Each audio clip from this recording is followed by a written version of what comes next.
The grand ballroom at Montfort House shimmered under the glow of 100 candles, the scent of roses and wine filling the air as the aristocracy danced and mingled. The music played softly, a waltz so familiar it seemed almost to float above the room. But for Duke Julian Montfort, it was nothing but a dull hum. His gaze, sharp and unblinking, was fixed on one person, Miss Clara Ashford. She was standing near the edge of the room, laughing with his younger brother, Sebastian. Clara's hand rested lightly on Sebastian's arm as she spoke, her smile radiant, her eyes full of life. Julian's chest tightened at the sight, her beauty, her warmth. She had brought something into this cold, lifeless house that made everything else feel muted by comparison. But it wasn't just her charm that stirred him. It was the way she looked at Sebastian, the way she seemed at ease with him.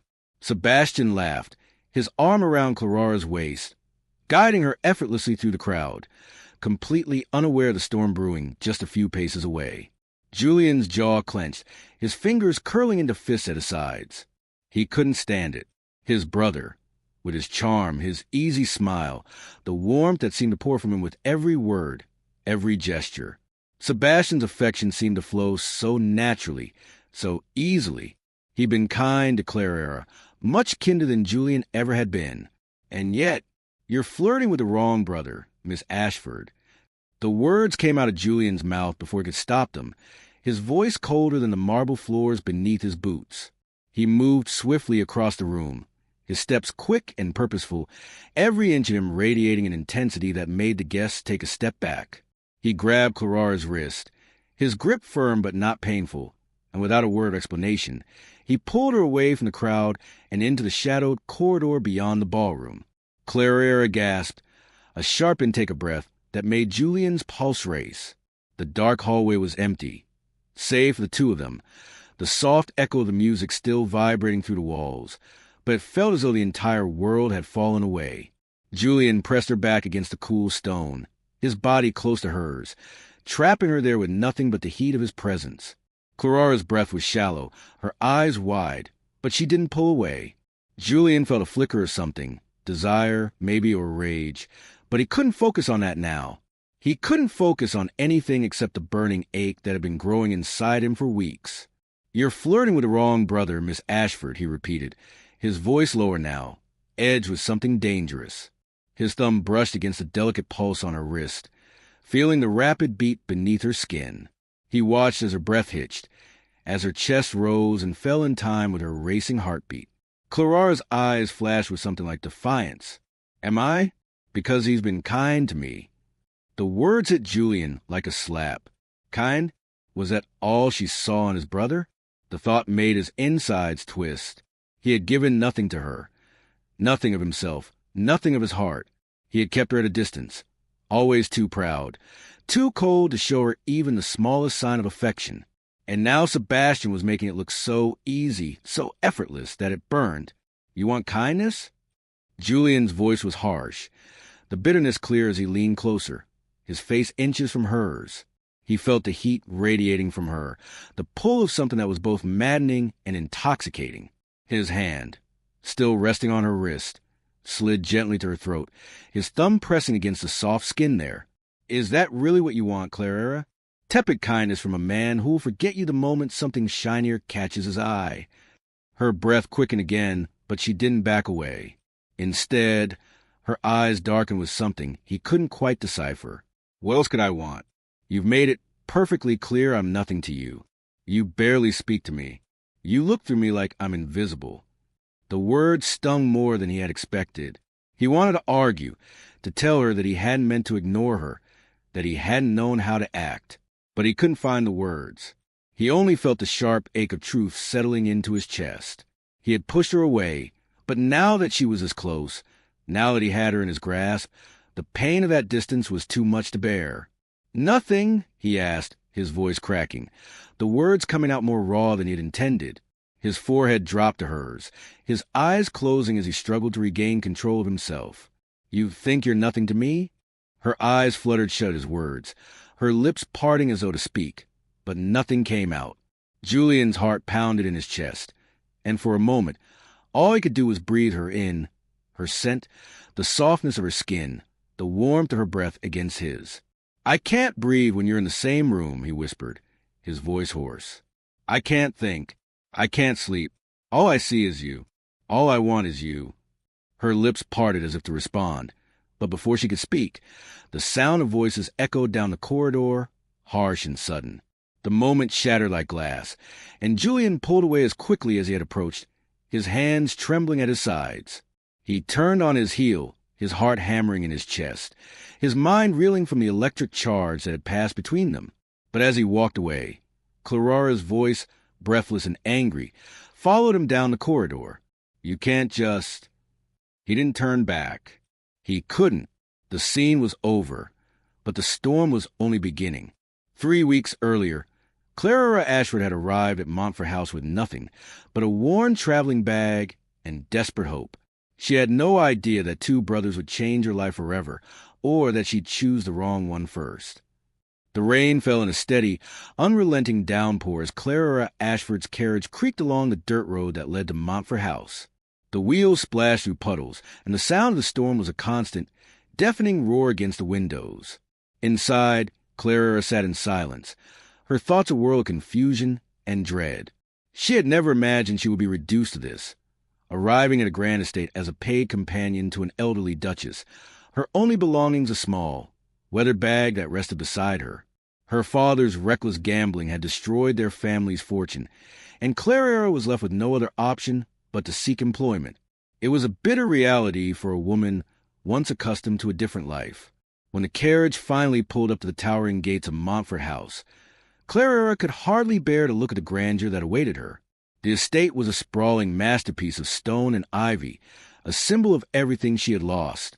A servant greeted her as she stepped from the carriage, and Clarara was ushered into a vast entrance hall, its high ceilings echoing with every footstep. The cold marble floors gleamed under the flickering candlelight, and Clarara was immediately struck by the oppressive grandeur of the place. She could not help but feel small and insignificant in such a setting, like a drop in an endless ocean. It wasn't long before Clarara was introduced to her new employer, Dowager Duchess Beatrice Montfort. At 65, Beatrice was a woman of commanding presence, her sharp eyes taking in everything around her. But there was warmth in her gaze as she offered Clarara a gracious smile. "Welcome, my dear," she said in a voice that held both kindness and authority. "I'm sure you'll find your stay here a comfortable one." Beatrice explained Clarara's position with simple, matter-of-fact words. £50 per annum, room and board in exchange for companionship and assistance. Clarara's heart sank as she realized the full extent of her situation, but she nodded, forcing a smile. The Duchess led her through the corridors of Montfort House, pointing out the various rooms and giving her a brief tour. Clarara did her best to maintain composure, but it was impossible to ignore the contrast between the opulence of the house and the stark reality of her new life. As they walked, Clarara's attention was caught by a man who appeared in the hallway ahead. He was tall, broad-shouldered, and impossibly handsome, his dark hair neatly styled and his face carved with an aristocratic sharpness that made Clarara feel as if she were staring at a statue come to life. He paused as he caught sight of them, his cold blue eyes briefly flicking over Clarara before his gaze returned to his mother. "Mother's new companion, I presume?" he asked in a tone that was dismissive, barely sparing Clarara a second glance before he continued on his way. It stung, though Clarara told herself she shouldn't care. Who was he, after all? Just another aristocrat who couldn't be bothered with someone of her station. Still, she couldn't shake the feeling of being invisible in his presence.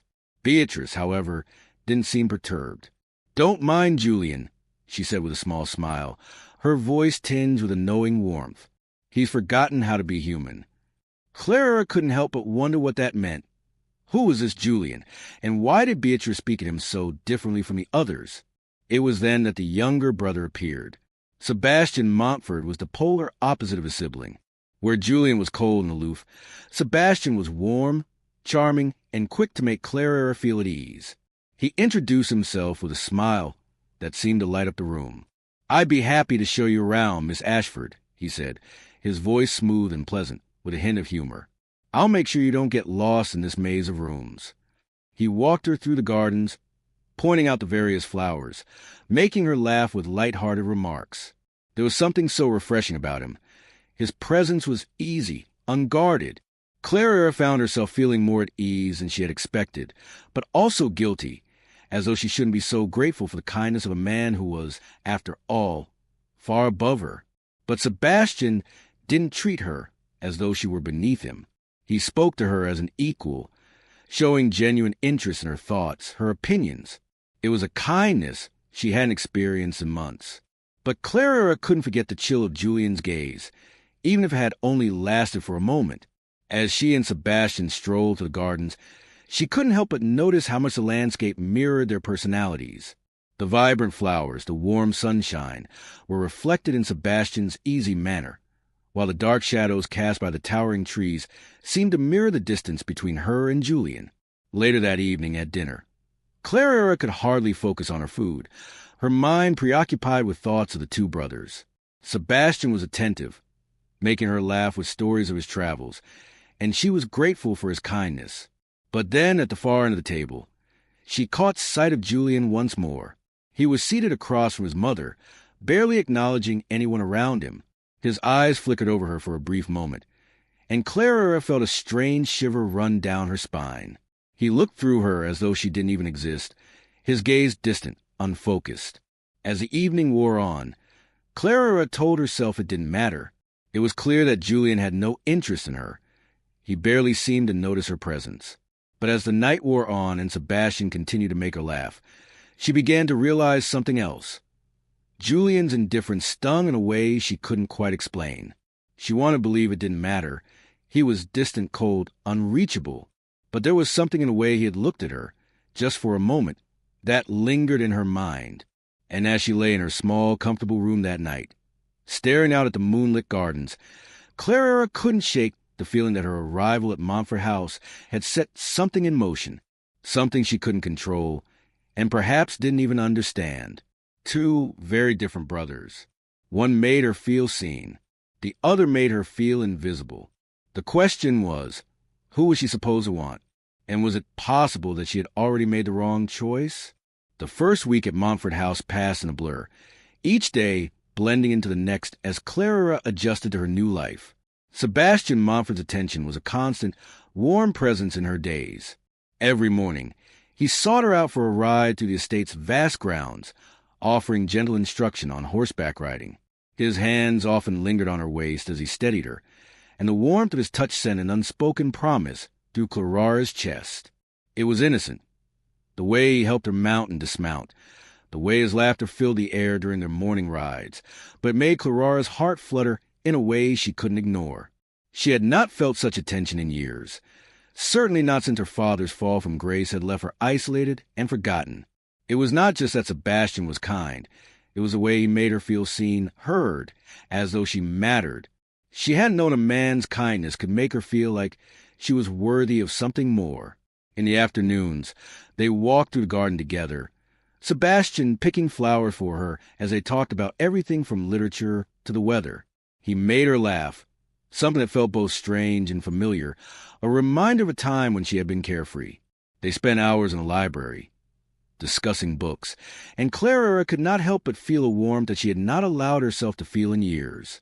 It was easy to be with Sebastian, effortless, and for the first time in a long time, Clara allowed herself to believe that perhaps there could be something more between them, though she knew the reality of their stations made any such thought impossible. He was a lord, with wealth and position, and she was a paid companion, nothing more than a shadow in his world. But still, the moments they shared made her heart ache with a hope she dared not acknowledge. And yet, through it all, she felt the shadow of Julian Montfort lurking in the background. He was always there, watching from afar, his presence like a distant storm, felt but not seen. From the study window, he watched the garden walks, his eyes following their every movement. In the library doorway, his cold gaze rested on their conversations. At dinner, he rarely spoke to her, but she could feel his eyes on her, his sharp, icy stare cutting through the laughter she shared with Sebastian. It was as though he could not bear to see her with his younger brother, and the tension between them became palpable. Sebastian, ever the charmer, seemed unaware of the undercurrent of animosity that rippled beneath the surface. He continued to pursue her with warmth, with kindness, always making her feel like the most important person in the room. But Clara could not ignore the sense that she was being watched by someone who made her feel as though her every movement was being weighed and judged. Julian was colder than ever, distant and aloof. He never acknowledged her directly, his rare words always clipped and formal. Once, when he passed her in the hallway, he barely glanced in her direction and muttered, "Mother's new companion, I presume?" His tone was dismissive, as though she were an inconvenience rather than a person. It stung. But Clara swallowed her pride and refused to let his indifference affect her. Still, she couldn't help but notice him. His presence was like an invisible force, pulling at her even when she tried to ignore it. The discomfort only deepened during one particular encounter in the stables. It was a quiet afternoon when Sebastian helped her dismount from her horse, his hands warm on her waist, his fingers lingering just a moment too long.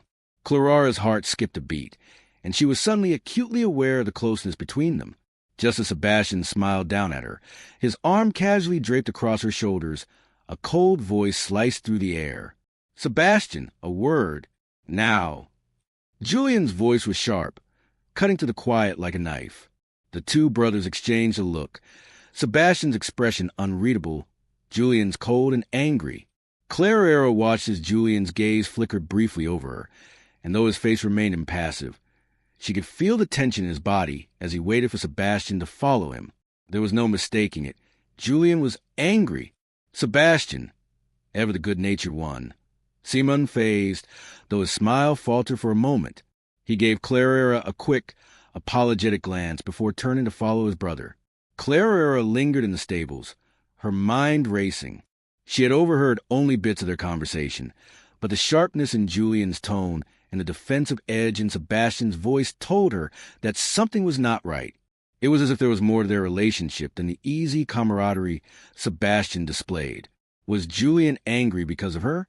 Did his coldness have to do with her growing closeness to his brother? The thought made her heart race with a mixture of confusion and intrigue. What was it about Julian Montfort that made her feel so exposed, so vulnerable, even when he didn't speak to her? As the days passed, Clara found herself caught in the quiet tension between the two brothers. Sebastian continued his gentle courtship, his kindness never wavering, but Clara became increasingly uncomfortable. She began to realize that she could not simply ignore the way her heart responded to his touch, to his laughter. She knew deep down that what they shared was fleeting, a harmless flirtation. He was engaged, after all. Yet, despite this knowledge, she allowed herself to indulge in the attention he lavished on her. It was only when she saw Julian again, watching him from the shadows, that she realized how deeply conflicted she was. The air between them seemed charged with something unspoken, something neither of them was willing to acknowledge. Julian's icy demeanor never faltered, yet his gaze on her was unmistakable. When their eyes met across the room, Clara could feel the weight of his stare like a physical presence, and it made her stomach tighten in a way she didn't understand. For a brief moment, she had the unnerving sensation that he saw her in a way no one else did, no one else could. It was unsettling, but it also made her heart beat faster. By the end of the first week, Clara thought she understood her situation clearly. Sebastian liked her, perhaps even courted her in his own quiet way.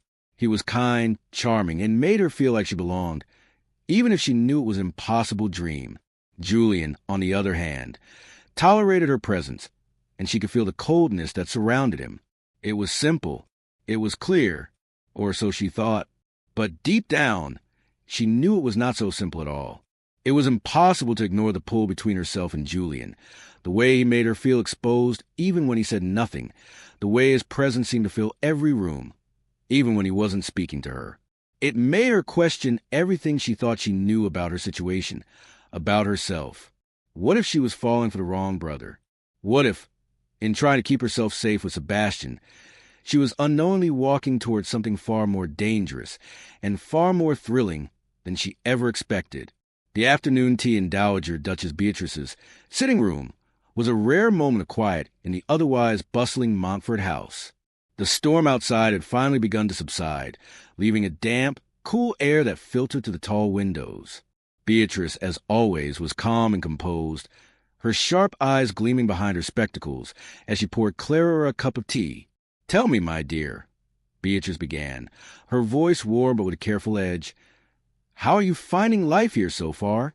Clara hesitated, feeling the weight of question. She had been here for nearly a week now, and while the days had been pleasant enough, Sebastian's constant company making the transition easier than she'd expected, there was a sense of unease that lingered beneath the surface. She couldn't shake the feeling that she was walking on a precarious ledge, one that could crumble beneath her at any moment. Still, she couldn't bring herself to admit to Beatrice what she had been feeling. The Duchess had been kind to her, but Clara knew that kindness was always tempered with sharp awareness of status. It's been lovely," Clara answered, taking a sip of tea to steady her nerves. Beatrice's eyes never left her face, reading her like a book. "I'm glad to hear that," she said, a small smile playing at the corners of her lips. "I trust you're enjoying Sebastian's company." The question was innocent enough, but Clara felt her stomach twist. She had not allowed herself to acknowledge it fully, but the attention Sebastian had given her was beginning to weigh heavily on her heart. She didn't want to speak of it, didn't want to admit how his warmth and easy affection had made her feel like something more than just a forgotten woman, but Beatrice's knowing gaze made it impossible to hide. "Yes," Clara said softly, "he's been very kind to me. I appreciate his company." Beatrice's smile widened, though there was a quiet sadness in her eyes. "He's a good man," she said, her voice tinged with a certain wistfulness. "But kindness, my dear, is sometimes a luxury that cannot last." Clara frowned, unsure of the meaning behind the statement. "I don't understand," she admitted. Beatrice's gaze softened, though the weight of her words was unmistakable. "Sebastian is engaged, Clara," she said gently, "to Lady Amelia Hartwick. The wedding is planned for 3 months from now." The words hit Clara like a blow to the chest. She could feel the blood drain from her face as the truth sank in. Sebastian, kind, charming Sebastian, was already promised to another. A marriage arranged since childhood, a contract signed, settlements arranged. She had never once considered that their time together, their pleasant exchanges, had been anything more than a fleeting moment in his life. He had been kind, but kindness had never meant anything deeper than that. Clara swallowed hard, fighting the sudden wave of humiliation that washed over her. She had allowed herself to believe that Sebastian's attention meant something, allowed herself to hope that perhaps, just perhaps, there could be more between them. But now the truth was glaringly clear, and she felt foolish for having misread every smile, every laugh, every moment they had shared. She felt like a fool for thinking that she could be anything more than a passing distraction in his life. Beatrice watched her with a knowing expression, a small sigh escaping her lips. "Did you think," she began gently, her voice filled with quiet understanding, "did you think Sebastian was courting you?" Clara felt her throat tighten as she struggled to hold back tears. She wanted to be angry at herself for being so naive, angry at Sebastian for playing with her heart.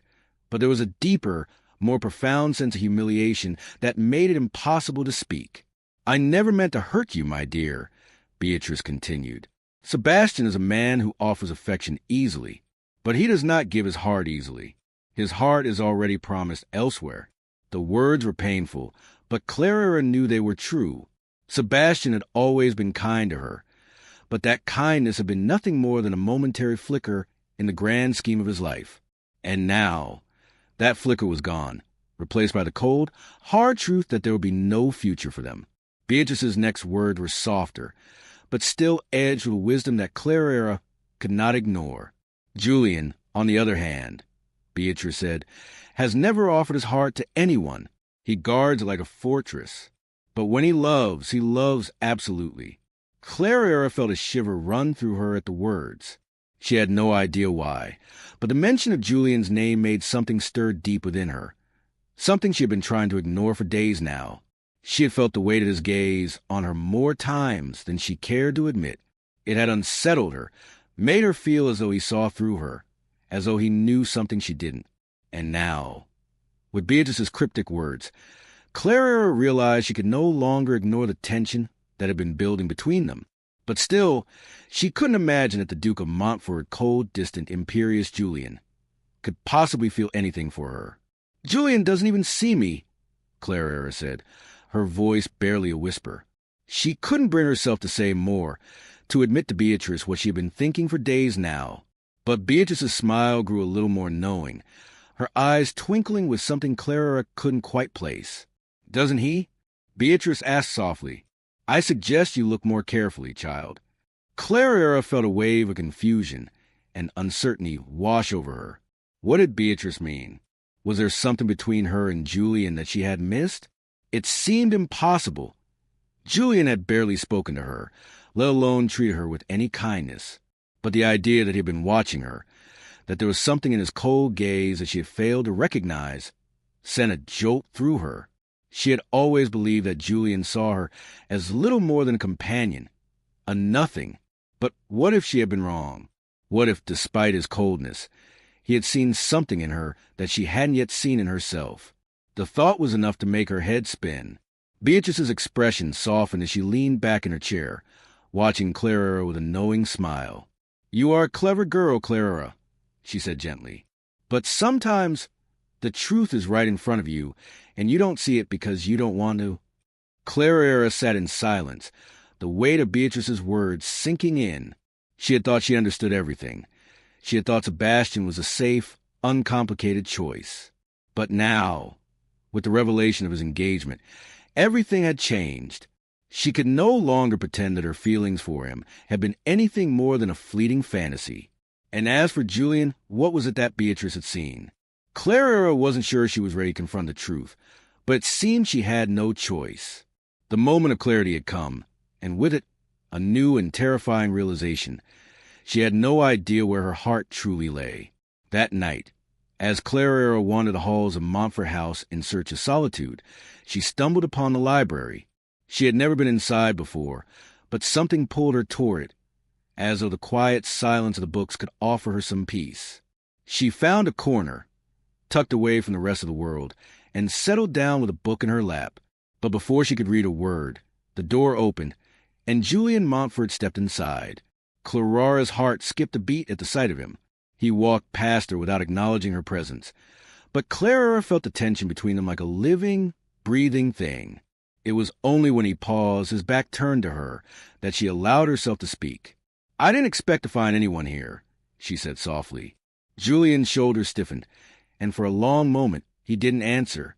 But then, without turning around, he spoke in a voice so low that Clara could barely hear it. "I come here to think," he said. "I don't usually expect company."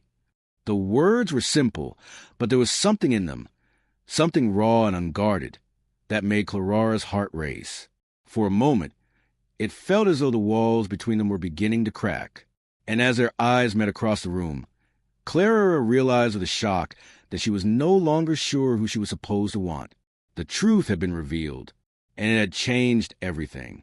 The tension at Montfort House seemed to grow with each passing day, the air thick with unspoken words, charged glances, and barely concealed emotions. It was impossible for Clara to ignore it any longer.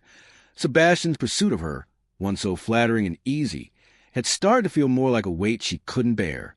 Every moment they spent together was now tinged with guilt, the painful awareness that he was already promised to Lady Amelia Hartwick, a woman he would marry in a few short months. Despite the truth that had been revealed to her, Sebastian continued to seek her out, his charm as effortless as ever. He still walked with her in the gardens, still held her hand as they rode through the estate, and still made her laugh with his light-hearted banter. But now, each touch, each smile, felt like a reminder of how wrong their connection was.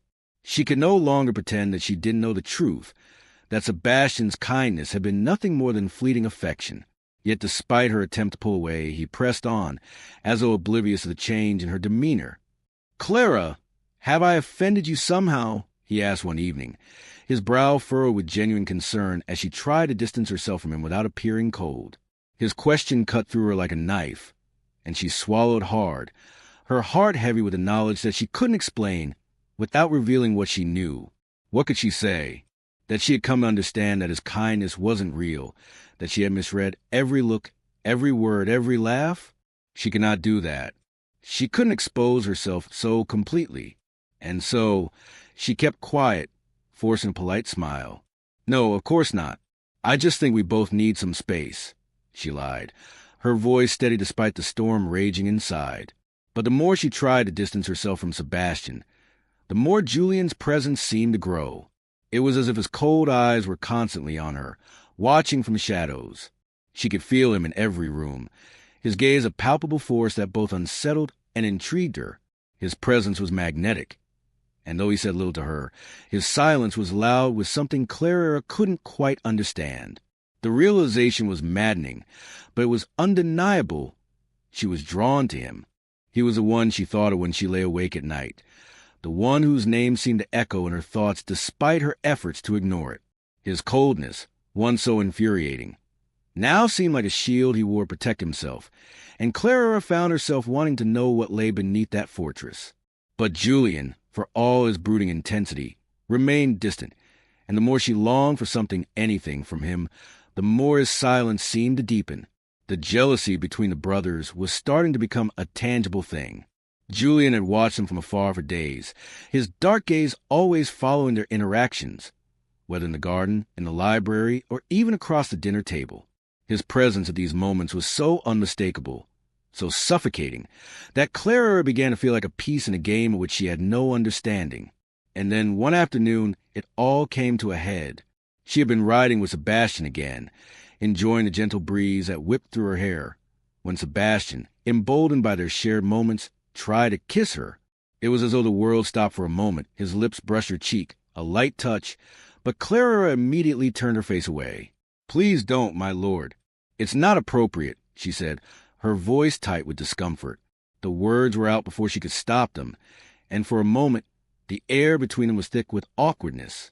Sebastian's expression faltered, and he stepped back, clearly hurt, though he masked it with a soft laugh. "I understand," he said, his tone light, but Clara could see the flicker of disappointment in his eyes. Before she could say anything further, her heart skipped a beat as she noticed Julian standing in the doorway of the stables, his dark eyes trained on them with sharp intensity.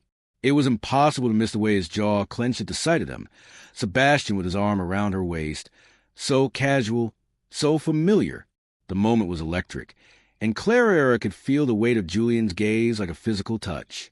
He didn't speak, didn't move, but there was something in his stillness that made Clara's pulse race.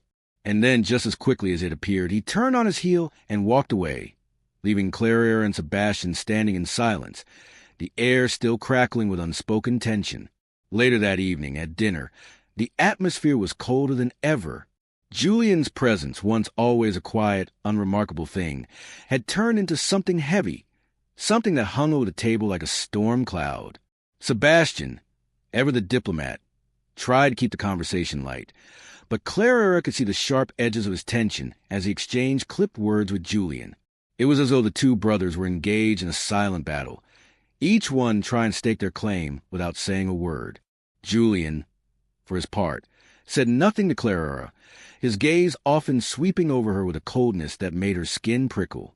But when his eyes lingered on her for too long, she couldn't help but feel the heat of his stare, a silent message that made her heart race.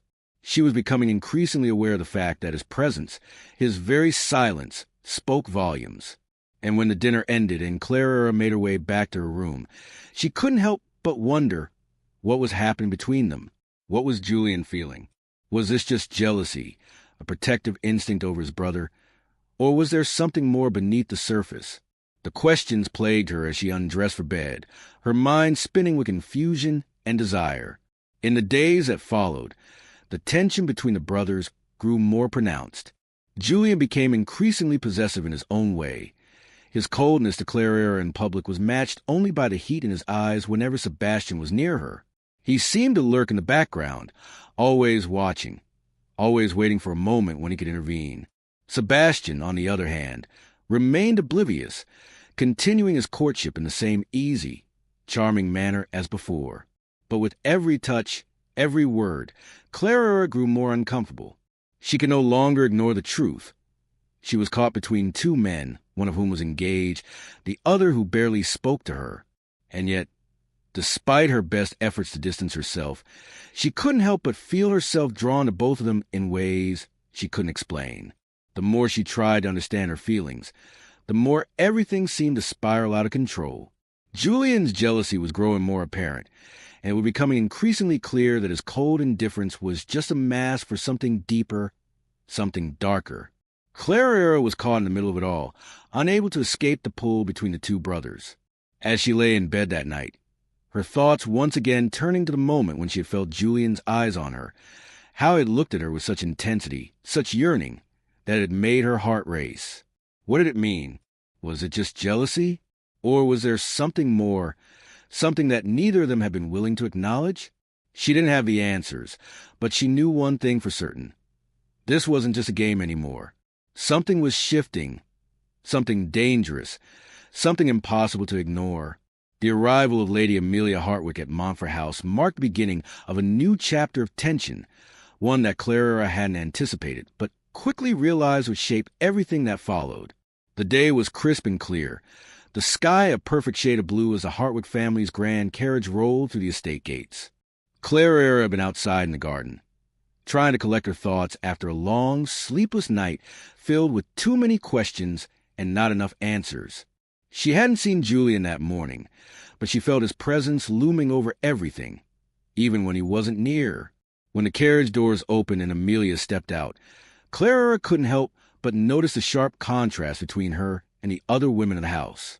Amelia was everything Clara was not, elegant, poised, and impossibly beautiful in that cold, ethereal way that made her seem more like a statue than a woman. With her ice-blonde hair, perfect features, and steely eyes, she commanded attention the moment she stepped onto the grounds, and Clara instinctively straightened her back, the sudden awareness of her own appearance overwhelming. As Lady Amelia glided into the entrance hall, Clara felt something tighten in her chest. There was no warmth in Amelia's smile, no kindness in the way she greeted anyone. She simply moved with a calculated grace, her every action deliberate, and yet it was her eyes, those sharp, cold eyes, that unsettled Clara the most. Amelia was beautiful, yes, but there was something else there too, something that made Clara uneasy. It wasn't just that Amelia was a fiancée of Sebastian, a fact Clara had already come to terms with. It was the way Amelia moved with a sense of ownership, as though Montfort House, and everything within it, belonged to her by right, and that included Sebastian. But as the days went by and Amelia settled into the house, Clara began to notice something else, something more personal. Amelia was not only possessive of Sebastian, but she was also openly dismissive of Clara, her condescending tone and icy demeanor making it clear that Clara, as a paid companion, was nothing more than an afterthought in her world. One evening, when Clara was in the hallway returning from the kitchen, Amelia crossed her path, her lips curling into a smile that held no warmth. "Ah, the new companion," Amelia said, her voice dripping with false sweetness. "How quaint. I didn't realize they allowed the help to wander about the house so freely." Clara's stomach churned at the comment, but she kept her head high, refusing to let the venom in Amelia's words show on her face. "I assure you I'm not wandering. I'm merely on my way to my room." Amelia's eyes narrowed, and her smile turned brittle. "I hope you're not too comfortable, dear," she said with a sweetness that didn't quite reach her eyes. "After all, I'm sure your position here isn't permanent. You're simply filling in until someone more suitable can take your place." Clara's heart stung, but she refused to show how deeply the words had cut. Amelia's cruelty was not just a display of superiority. It was an attempt to remind Clara of her place, to make her feel small, insignificant. The next few days were a blur of polite conversations and forced smiles, with Clara carefully avoiding any further direct confrontation with Amelia. But there was no escaping her presence. Amelia seemed to be everywhere, always by Sebastian's side, always in the center of the house, always watching Clara with that sharp, calculating gaze. It was becoming impossible to ignore the tension between them, and it wasn't just in the way Amelia looked at her.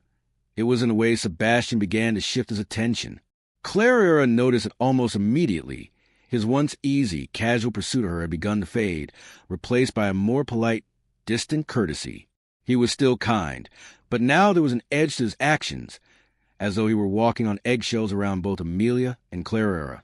At dinner one night, Sebastian made an offhand comment, asking Clara to save him a dance at the upcoming ball. Clara had agreed, though the thought of dancing with him in front of Amelia made her stomach twist. Amelia's icy demeanor had only sharpened since her arrival, and Clara knew that her involvement with Sebastian would not be tolerated. Amelia's thinly veiled hostility was beginning to show more clearly, and Clara couldn't ignore the way she watched them, her lips tight with restraint, her eyes never leaving them. How quaint. Amelia had said earlier in the evening when Clara was near Sebastian, her voice a little too loud for comfort. Even the staff gets to attend the ball, I see. It was a remark designed to hurt, and Clara could feel the sting of it deep in her chest. Sebastian, ever the diplomat, had tried to ease the tension, but it was clear Amelia's words had left a mark. As the evening wore on, Clara excused herself early, retreating to the library in an attempt to find some peace away from the growing drama. She had just settled into an armchair, a book in her lap, when the door swung open and Julian stepped inside. His appearance was as sudden and unexpected as the cold blast of air that followed him in. He didn't acknowledge her at first, walking past her to the window, but Clara could feel his presence in the room like a storm gathering. She watched him, her breath catching in her throat as she felt the familiar tension between them spark to life. Julian was colder than ever, his manner more distant, his eyes shadowed with something Clara couldn't read. He glanced at her, his gaze fleeting but intense, before turning back to the window. The silence between them stretched, thick and uncomfortable, before he finally spoke. "I see you're spending more time alone these days," he remarked, his voice low and almost indifferent. It was an observation, but it felt like something more, as though he was measuring her in a way that made her feel exposed. Clara swallowed, her throat dry. "It's peaceful here," she said quietly, not wanting to reveal the turmoil she was feeling inside. "I find it calming." Julian didn't respond immediately, and for a long moment they stood in silence, the weight of unspoken words pressing down on them. Clara could feel his eyes on her once again, the intensity of his gaze making her skin flush, but she refused to look at him, focusing instead on the pages of her book. Then, as though suddenly realizing he had been standing too long, Julian turned and walked out, leaving Clara with her thoughts swirling. That night, as she lay in bed, she couldn't shake the feeling that the arrival of Amelia had set something in motion, something that neither she nor the Montfort brothers could control. Amelia's cold presence had shifted the balance in the house, but it was Julian's growing possessiveness, his dark, quiet jealousy, that made Clara's heart race. She could feel the weight of it, the unspoken tension that simmered between them, and she knew that the coming ball would be the tipping point. The question now was not just whether she could survive the social minefield that Amelia's arrival had created, but whether she was willing to let the very thing she feared, Julian's indifference, turn into something far more consuming. The storm was coming, and Clara could already feel the thunder rumbling.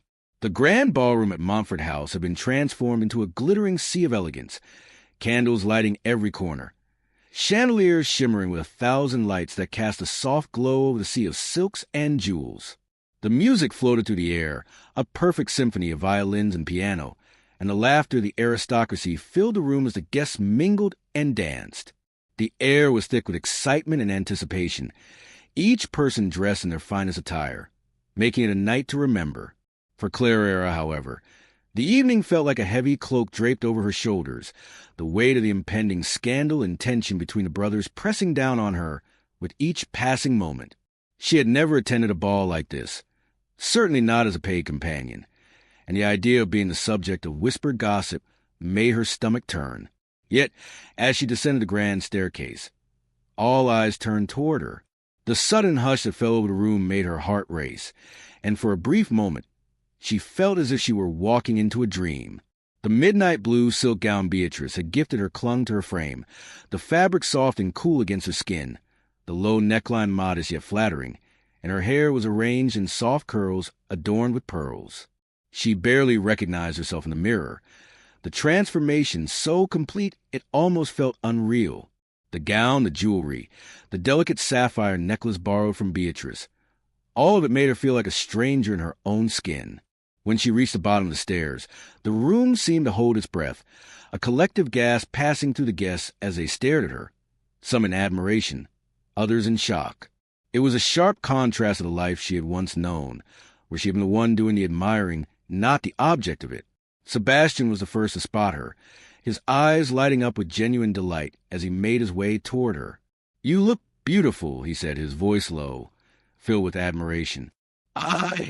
He didn't finish his sentence, his words trailing off as he took her hand, a smile on his lips. His gaze never left her, and Clara felt a sudden warmth flood her chest, despite the tension building in the pit of her stomach. She had to remind herself, once again, that Sebastian was promised to Amelia, that he was not free to act on whatever feelings he might have had. As the two of them exchanged pleasantries, Clara became aware of the other presence in the room, Julian. He stood across the ballroom, his tall figure hard to miss, his dark eyes locked on her from the moment she entered the room. He was still unmoving, his gaze intense, as though he were studying her. She couldn't look away, even if she wanted to. There was something magnetic about the way he watched her, his gaze both cold and burning at the same time. It made her feel exposed, as if he saw straight through her, into her very soul. And yet, despite the chill in his expression, there was something else, something she couldn't quite name, that made her pulse quicken. He stood apart from the crowd, his posture rigid, as if he were intentionally isolating himself from the festivities, but his eyes never left her. For a brief moment, she found herself caught between two worlds, the warmth of Sebastian's attention, his constant kindness, and the icy, unrelenting pull of Julian's gaze, which felt as if it were drawing her into a dark, dangerous vortex. As she turned to look back at Sebastian, the moment was broken. Amelia entered the ballroom shortly after, and with her came an immediate shift in the atmosphere. Her ice-blonde beauty and imperious presence were impossible to miss, and the way she moved through the room, gliding rather than walking, immediately commanded attention. She didn't glance at Clara as she passed, her eyes fixed solely on Sebastian. The possessiveness in her gaze was unmistakable. Amelia was aware of the stir Clara had caused with her entrance, but her focus was on her fiancé, and she made no attempt to hide her displeasure at the attention Clara was receiving. As Sebastian and Clara stood in conversation, Amelia's eyes locked onto them with a sharpness that made Clara's stomach tighten. There was no mistaking it. Amelia was aware of the shift in Sebastian's demeanor, the way his attention seemed more focused on Clara than on her, and she did not like it. The evening progressed in a series of dances and polite exchanges, the tension between the brothers simmering beneath the surface. Sebastian had asked Clara to say to him a dance, and despite the gnawing unease in her chest, she had agreed.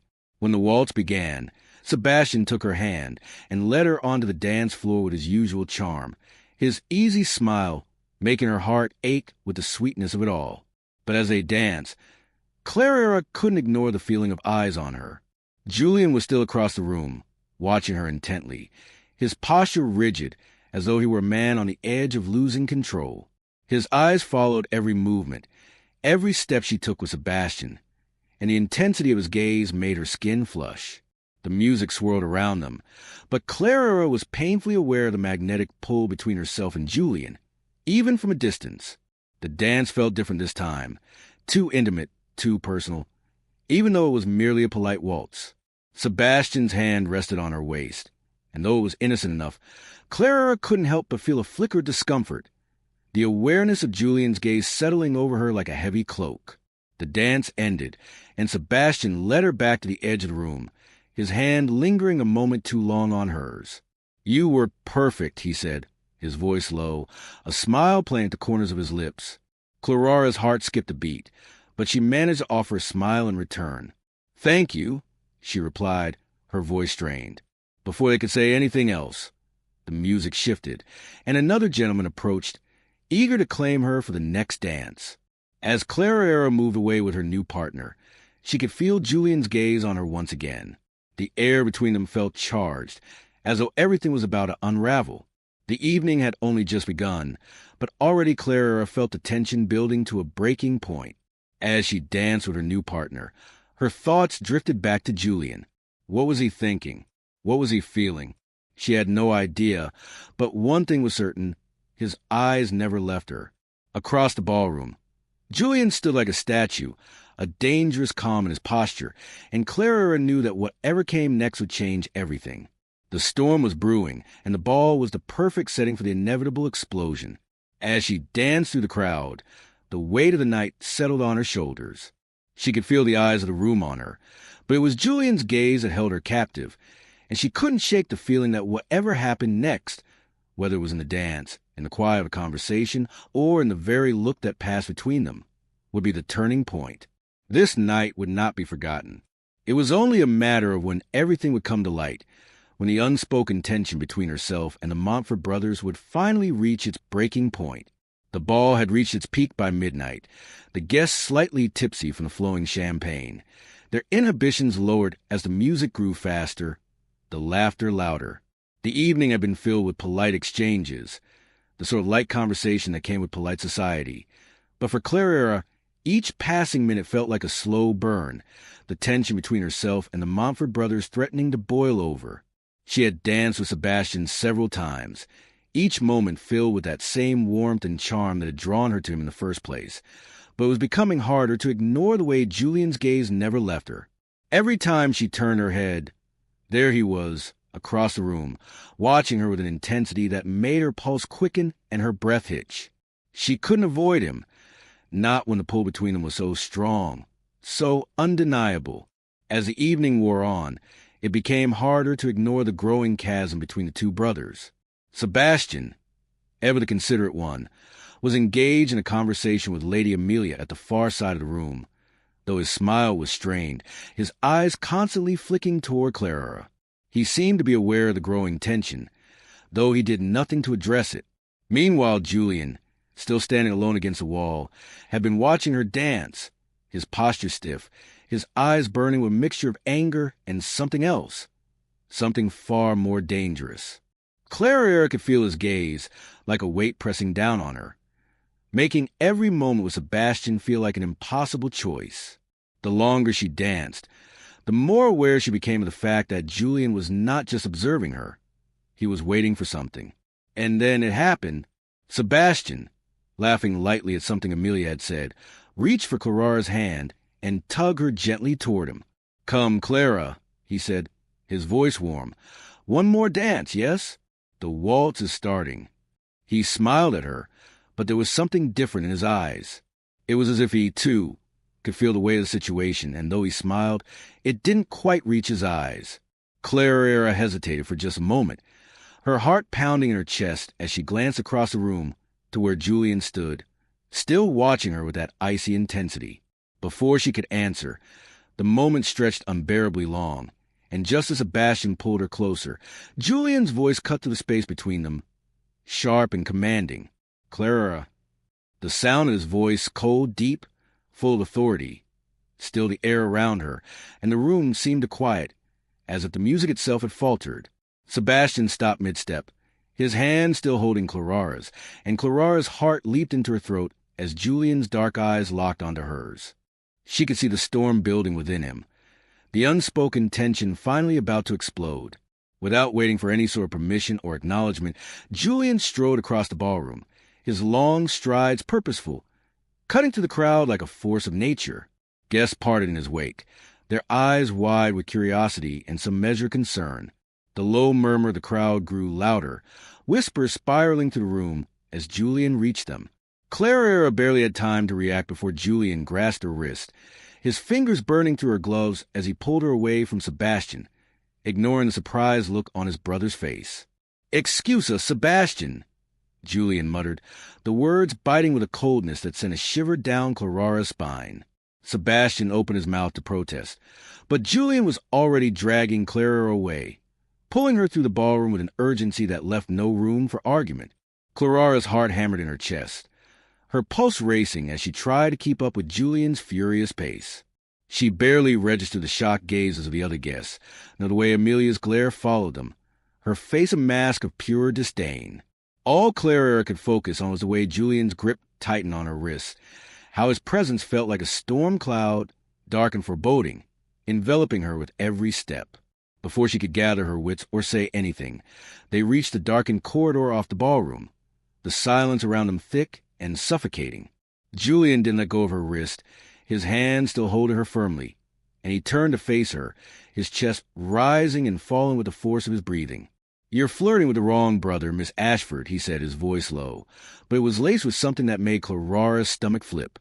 The words were sharp, bitter, but there was something else there, something beneath the anger that Clara couldn't name.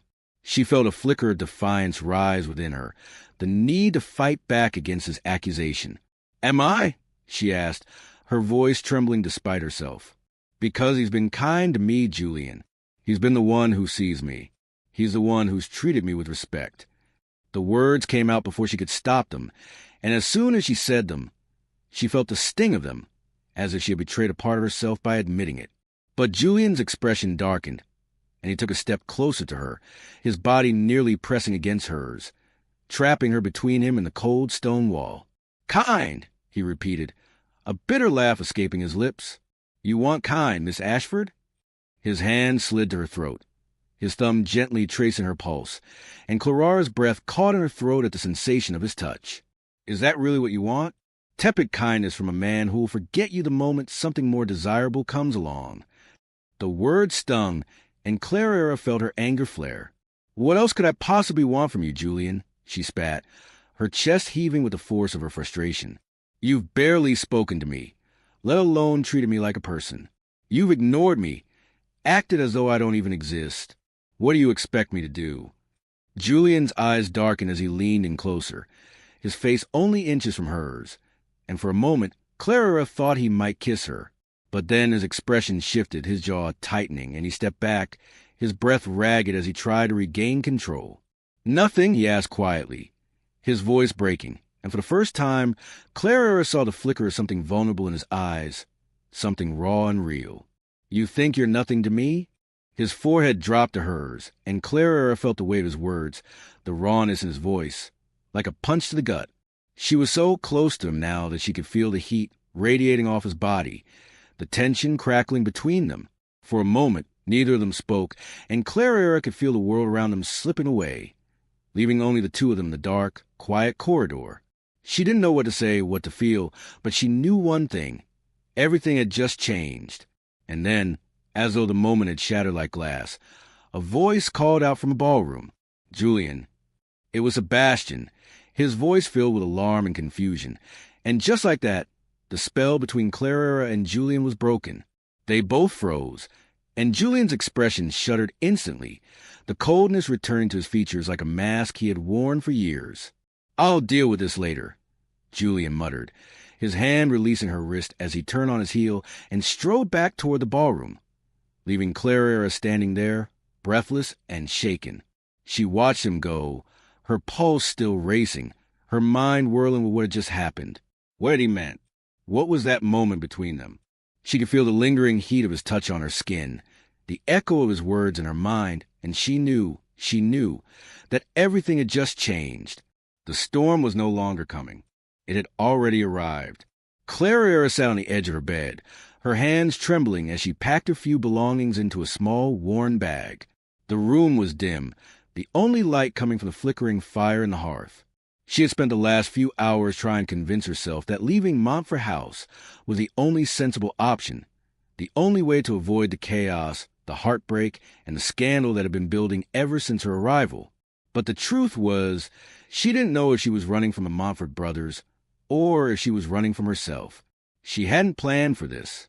She hadn't planned for the slow, steady burn of attraction she had felt toward both Julian and Sebastian, each one in his own way pulling her in, each one making her question everything she thought she knew about love, about desire, about duty.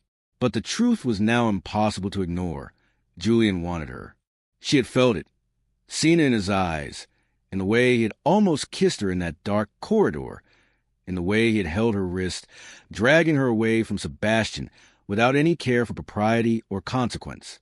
His words from that moment echoed in her mind, the rawness of them, the truth of them. "You think you're nothing to me?" No, she had never been nothing to him. The realization was both terrifying and thrilling, and Clara knew she could no longer pretend that her feelings for Julian weren't real. But then there was Sebastian, whose kindness had been like a balm to her wounded heart. He had made her laugh, made her feel seen when no one else had. His gentle affection had been the only thing that kept her grounded in a world that had been turned upside down by her father's downfall and her new role as a companion to the elderly Duchess. Sebastian was easy, safe, the kind of man any woman would dream of. Yet even as she thought of him, Clara felt a pang of guilt. He was promised a Lady Amelia, and she had to respect that. She had to, but the problem was that she no longer knew where her heart lay. She had tried to be indifferent, tried to focus on the connection she had with Sebastian, but Julian's presence was always there, lurking in the shadows, watching her every move with those intense, dark eyes that had never once let her forget that he saw her, that he was aware of her in a way no one else had ever been. She had spent the past few days trying to avoid both brothers, trying to retreat into the small, quiet world she had built for herself in Montfort House. But it was impossible. No matter how hard she tried, she couldn't escape the pull between herself and Julian. Every time she saw him, she felt the magnetic force between them, the desire that neither of them could deny. And Sebastian, he hadn't given up, had he? He still sought her out, still treated her with a gentleness that made her heart ache with longing. But it wasn't enough anymore. She couldn't ignore the truth any longer. She was falling in love with Julian Montfort. Clara's breath hitched as she placed the last of her belongings into her bag. She had decided to leave, to escape the house, the brothers, and the complications that came with them. The scandal was inevitable now. After the events of the ball, she had felt Julian's touch, had been close enough to feel his breath on her skin, and there was no pretending that the feelings they had for each other could be ignored. But she had nothing to offer him. He was a duke, a man of high status and power, and she was nothing more than a paid companion.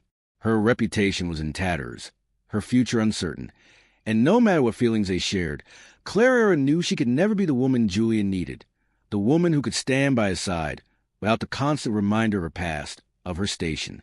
She was a fool to even think she had a place in his world. As she fastened the straps of her bag, there was a soft knock on the door, and Clara's heart stopped. She knew who it was without having to hear the voice. It was Beatrice. The Duchess had been more than just an employer to Clara. She had been a source of guidance, of wisdom, and Clara had often found herself confiding in Beatrice when the weight of her situation became too much to bear. She stood frozen for a moment, torn between wanting to flee and wanting to stay and face the inevitable.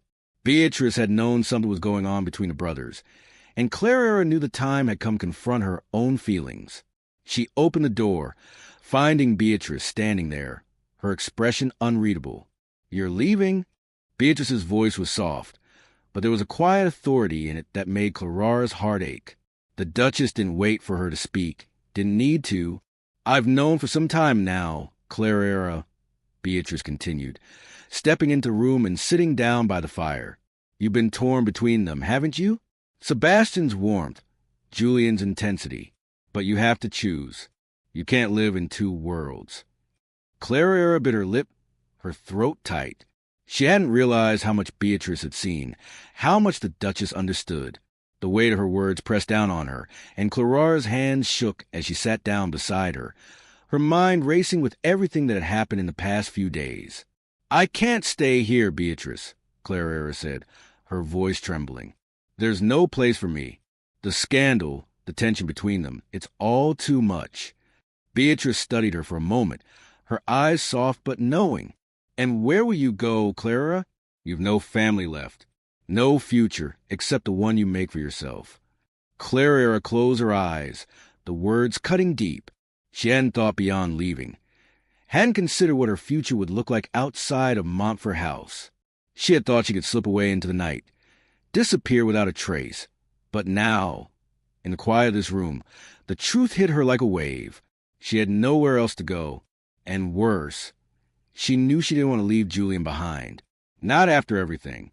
Beatrice sighed, her voice low and almost kind. "You can't escape what's between you and Julian, no matter how hard you try. He's a proud man, but he's not blind. He's been watching you. Clara, the way he looks at you, it's not just desire. He feels something, too."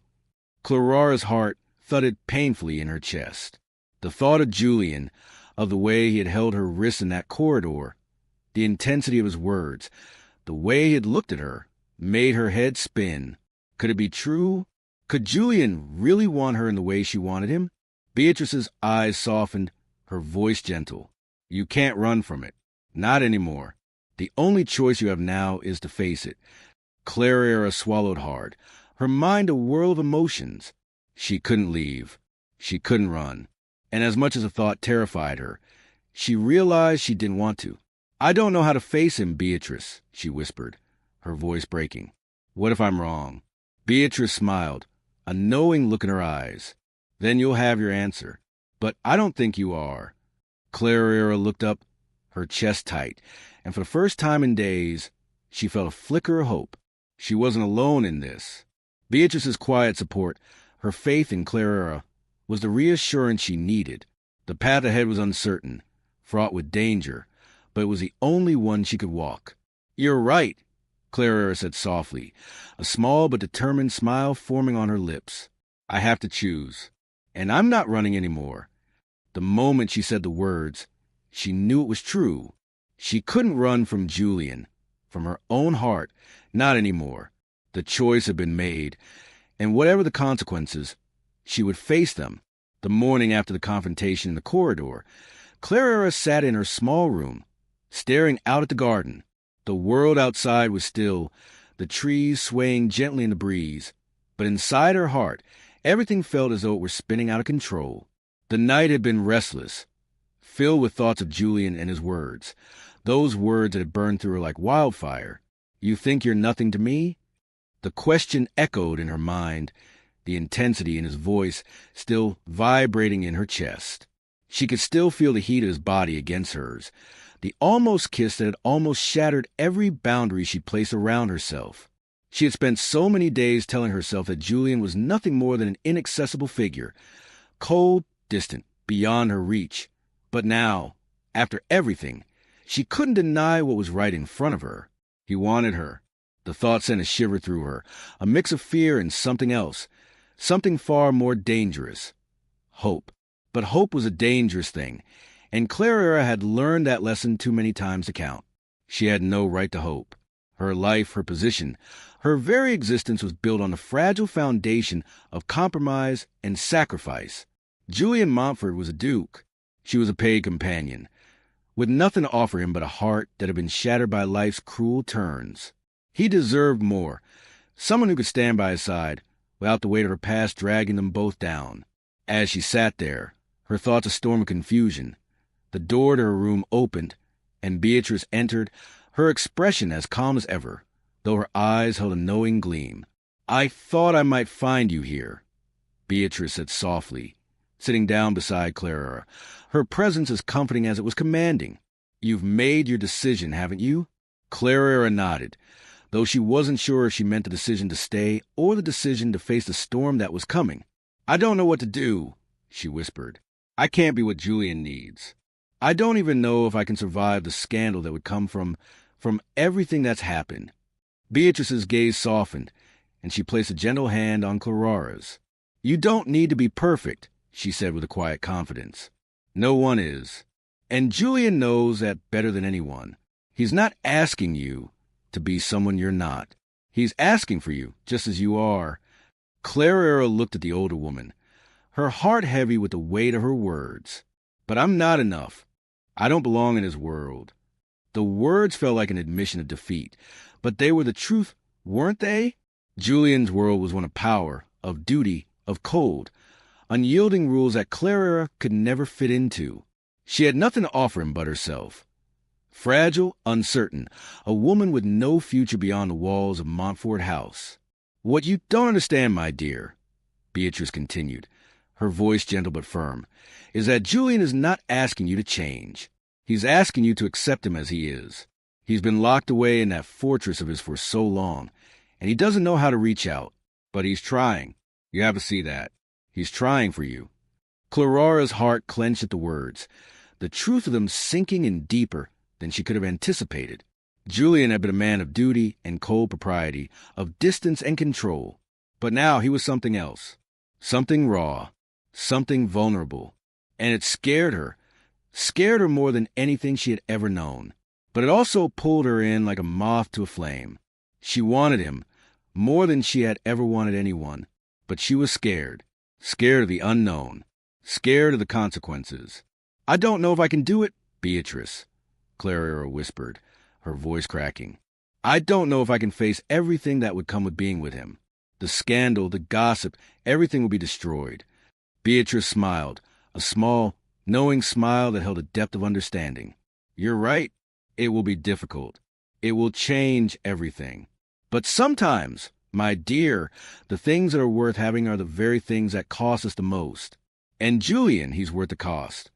Clara sat in stunned silence, the weight of Beatrice's words settling heavily on her heart.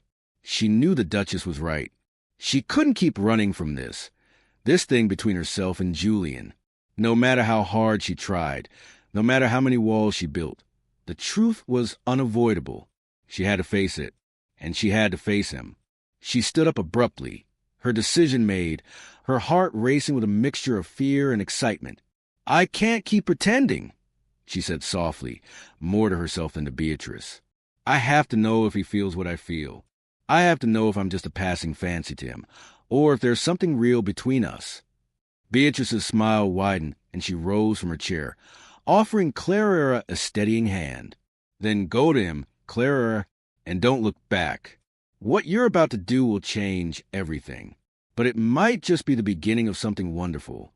Clara nodded, though her mind was spinning with what was to come. She had no idea what Julian would say, how he would react, but she couldn't stay silent any longer. She couldn't keep pretending that she wasn't falling in love with him, that she didn't want to be with him no matter the cost. As she left her room and made her way toward the library, the place where Julian often retreated in the evenings, her heart pounded in her chest. She had never felt more alive and more terrified in her life. The library was quiet, the only sound the crackling of the fire in the hearth. Julian stood by the window, his back to her, his posture stiff and rigid, as though he were holding himself together by sheer force of will. Clara took a deep breath, her heart in her throat, as she stepped into the room. "Julian," she said, her voice barely above a whisper. He turned slowly, his eyes narrowing as they landed on her.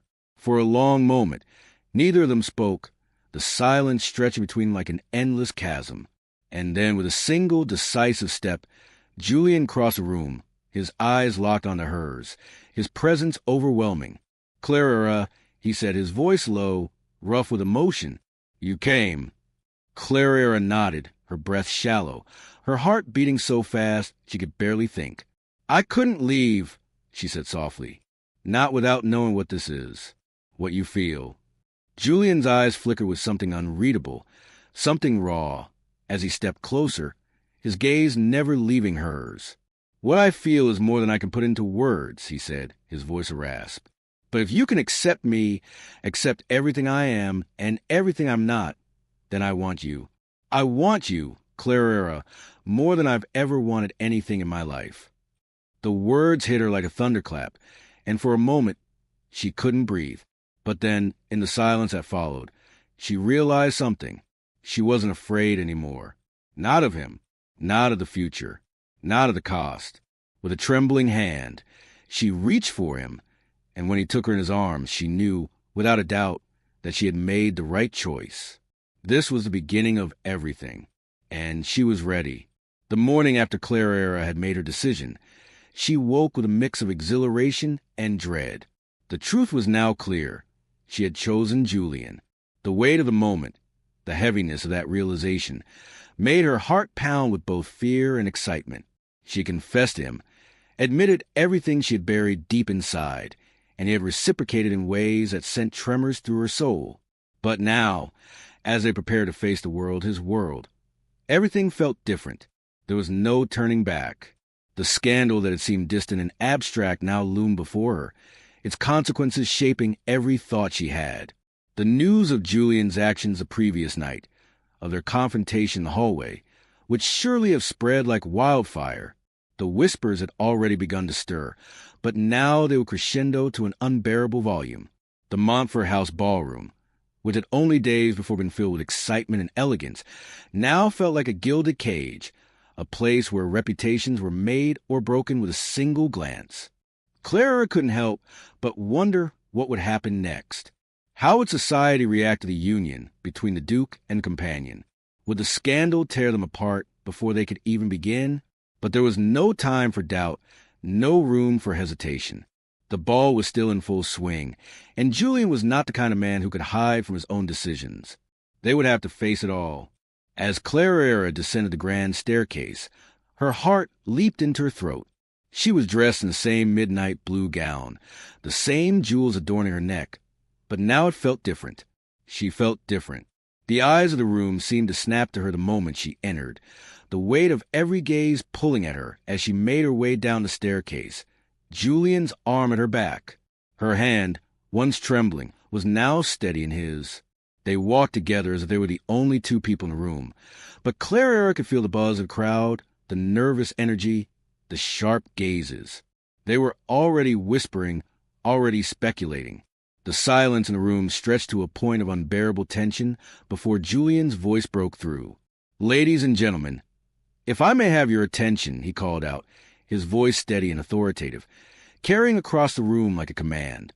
Clara looked up at him in surprise, but there was no hesitation in his eyes, only resolve. He stepped forward, taking her hand in his and raising it slightly, a gesture that was both simple and profound. "I apologize for the disruption to this evening's festivities, but I have an announcement that cannot wait," he continued, his eyes never leaving Clara's. "Miss Clara Ashford has agreed to become my wife." The room seemed to still, the words hanging in the air like an electric charge. Clara's breath caught in her throat as a mixture of gasps and murmurs swept through the guests. She could feel the weight of their stares, the sharpness of their judgment. But there was nothing she could do to stop it. Julian's declaration had shaken the very foundation of society's expectations. The Duke of Montfort had just announced that he was marrying the woman who had once been nothing more than a companion. The scandal would be impossible to ignore. Clara's heart pounded, but Julian's grip on her hand was firm, reassuring. She was with him. That was all that mattered. "You!" Amelia's voice cut through the shocked silence, her tone sharp with fury. "You can't be serious." The venom in her voice was unmistakable as she took a step forward, her eyes wide with disbelief. "Sebastian, you can't let this happen. This is ridiculous." Clara could feel the tension building as Amelia's glare turned to Sebastian, who stood a few paces behind Clara. He looked as though he had been struck speechless, his face pale as he tried to find the words to protest. But then, to Clara's surprise, he simply looked at her and smiled softly. "I suppose it's true," Sebastian said quietly, his voice carrying through the room. "I have been selfish. I should have stopped this long ago." He turned to Julian, offering him a nod of understanding. "But you've made your choice, and I'm happy for both of you." There was a collective gasp from the room, a murmur of disbelief at Sebastian's reaction, but it was clear that he meant it. For all his charm, for all his kindness, Sebastian knew his brother better than anyone. If Julian had made this decision, it was final. The room seemed to hold its breath as the reality of the moment set in. Sebastian turned to Clara, his smile genuine but tinged with sadness. "Be happy, Clara," he said softly. "I hope you find the joy you deserve." Amelia stood there, frozen, her eyes wide with shock, and for a moment, Clara thought she might collapse in on herself. "No," Amelia whispered, her voice trembling with barely contained rage. "This is outrageous. You can't marry her, Julian. She's a nobody." The words stung, cutting through the air like a slap, but Clara held her ground. Amelia's venom only proved how little she understood of what was happening, how little she understood the real connection between Clara and Julian. Amelia, whose beauty had once seemed so perfect, was nothing more than a hollow shell now, her world crumbling around her as Julian's eyes never left Clara's. He was not looking at Amelia. He was looking at Clara, and Clara knew, in that moment, that this was not a game. This was real. "She is everything to me," Julian said, his voice cutting through the whispers like a blade. "And I will marry her, not because of some societal obligation, but because I love her." Clara's heart swelled at the words, but before she could say anything, Beatrice stepped forward, her presence commanding the room. "It seems to me that this is a matter between the bride and groom," she said, her voice warm but filled with authority. And anyone who has a problem with it can leave. Her words, simple but powerful, were enough to silence the room. The aristocrats, the gossip mongers, the judgmental onlookers, all of them froze, the air thick with their uncertainty. They could do nothing but watch as Clara and Julian stood together, side by side, unyielding and unafraid. Clara's mind raced, but one thought persisted through the chaos. She had made the choice to stay, to face the storm that would follow, and now she had Julian by her side. That was all that mattered. Amelia stormed out, her steps heavy with rage, and a few other guests followed, their whispers trailing behind them. The room slowly began to settle, the tension not entirely gone but shifted. Then, as the orchestra began to play once more, Julian turned to Clara, his eyes softening as he took her hand in his. "Let's dance, my love," he said, his voice low and steady. And with that, they walked to the center of the room, the eyes of the room upon them. But it didn't matter anymore. The whispers, the judgment, they meant nothing. For the first time, Clara felt free. The music swirled around them as they danced, their movements synchronized, their hearts beating in time. Nothing else mattered. The world outside the ballroom could crumble. Julian had claimed her, and she had claimed him, and together they would face whatever came next, hand in hand. 2 years had passed since that fateful ball at Montfort House, and Clara sat beneath the shade of an oak tree in the garden, her hands resting on her round belly. The estate, once so cold and distant, had been transformed into a home, a place filled with laughter, warmth, and life.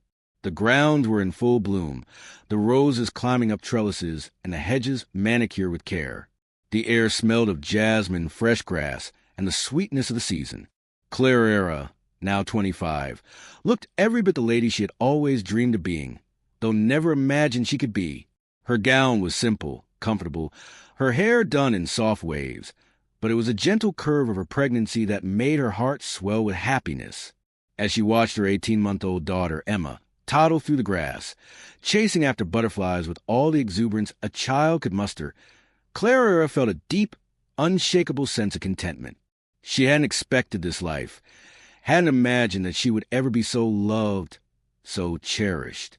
The hardship she had endured in her youth, the loss of her family's fortune, the heartache of being nothing more than a companion, those had all faded into distant memories, replaced by the vibrant joy of her new life. Julian Montfort, her husband, her partner, was everything she had once thought she could never have. He had not just claimed her in that dark corridor of the ball, but had given her a life, one filled with affection, respect, and a bond that had only grown stronger with time. Their love, once born out of chaos and scandal, had flourished into something beautiful, undeniable, and wholly theirs. Clara had never imagined that Julian's cold exterior would give way to the warm, tender man he had become for her, for their family. The walls he had built around his heart had crumbled slowly, brick by brick, as she had shown him love in ways no one else could. In return, he had given her a life of security and peace, something she had longed for but never believed she would find. Their home, once an imposing mansion of formality, was now a place of joy. The servants, who had once watched the tension between the brothers from afar, now spoke of the couple with admiration. Beatrice, Julian's mother, had been the quiet architect behind their union, pulling strings behind the scenes, but Clara had come to love her as much as she loved her own family. The elderly Duchess, now in her late 60s, still commanded the household with grace and humor, but it was clear to everyone that Montfort House had become a place of true warmth, a place that once lacked life, now full of laughter and love. Clara's thoughts were interrupted by the sound of approaching footsteps. She turned her head to see Julian riding up on horseback, his tall, broad frame silhouetted against the afternoon sun. As he dismounted, he scooped up their daughter, who squealed in delight, her tiny hands reaching for him as he laughed. "How are my 2 favorite girls?" he asked, his voice deep and affectionate, his eyes alight with warmth as he kissed Clara's cheek. "Your daughter refused her nap again," Clara said with a smile, her eyes twinkling with a familiar teasing. "Our daughter," Julian corrected gently, holding Emma up to his shoulder as she giggled, her dark hair tumbling around her face. "She's just like you, strong-willed." Clara laughed, a sound that had become as much a part of her as her breath. "She's stubborn. I'll give you that," she said, reaching out to smooth a lock of hair from Emma's face. Julian kissed her forehead tenderly, his hand resting lightly on her pregnant belly. "And how's our son?" he asked, his voice softening as he looked at her with deep affection. Clara placed a hand on her belly, smiling up at him. "I don't know yet, but I'm sure he'll be just as strong-willed as his sister." Julian chuckled, his eyes glinting with amusement. "I can hope for a peaceful child, just once." Clara raised an eyebrow playfully. "And when was the last time you had peace in your life?" she asked, her voice teasing. "Good point," Julian said, his lips curling into a smile as he sat down beside her on the blanket, Emma now running off to explore the garden once more. "But I wouldn't have it any other way." The warmth of his words settled over her, and Clara couldn't help but feel a wave of gratitude. The once distant, icy Duke of Montfort had become a man who could love fiercely, who would go to any lengths to protect his family, his home. She had never imagined she could have this life, not in her wildest dreams. The years had been kind to them, their bond growing ever stronger. It wasn't just love they shared. It was respect, understanding, a partnership built on a foundation of deep trust. There were no more walls between them, no more secrets. Julian was not just her husband. He was her equal, her confidant, her best friend. He had shown her a love she never believed she deserved, and in turn, she had given him the strength to be more than the cold, distant Duke he had once been. Their love had been forged in fire, yes, but it had become something unbreakable. As Clara watched their daughter, Emma, chasing after butterflies with the carefree joy of a child, she felt a rush of gratitude. This life, this family, this love, it was everything she had ever wanted, and it was hers. As Julian sat beside her, his arm around her waist, she leaned into him, her heart full as she looked up at him. "I never thought I would find this," she said softly, her fingers tracing the lines of his hand. "I never thought I'd have a family, a life like this. It feels like a dream." Julian smiled, his eyes softening as he kissed her forehead. "It's not a dream, Clara. It's our reality, and I wouldn't trade it for anything in the world." As they sat together, their daughter playing the grass, the world seemed perfect, whole, and full of promise. There were no more dark corridors, no more hiding in the shadows. There was only love and the future they would build together. The road ahead was uncertain, as all roads were. But with Julian by her side, Clara knew there was nothing they couldn't face. They had chosen each other, and that was all that mattered. And as the sun began to set, casting a warm golden glow over the estate, Clara leaned her head against Julian's shoulder, knowing that they had everything they needed. They had each other, and that was enough.